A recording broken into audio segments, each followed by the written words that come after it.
40-এর পর বোধহয় আসল জীবন শুরু হয়। ততদিনে আপনি মোটামুটি মানুষ চিনতে শিখে গেছেন। চুপ থেকে, বিতর্ক থেকে সরে আসার কৌশল বুঝে গেছেন।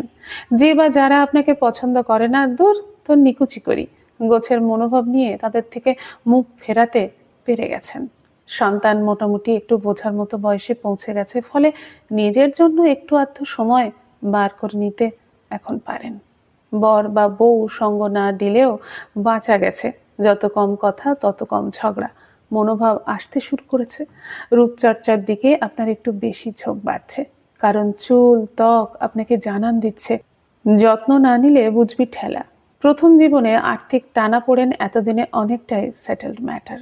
ব্যাংক ব্যালেন্স বলছে বছরে একটা বড় আর একটা ছোট ট্যুর করতেই পারিস।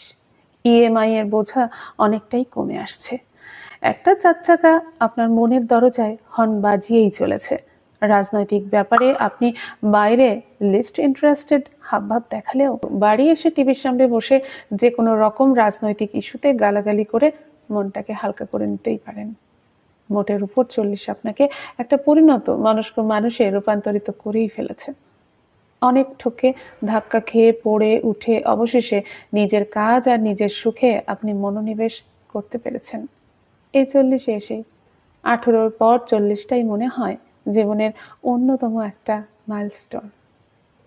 নমস্কার।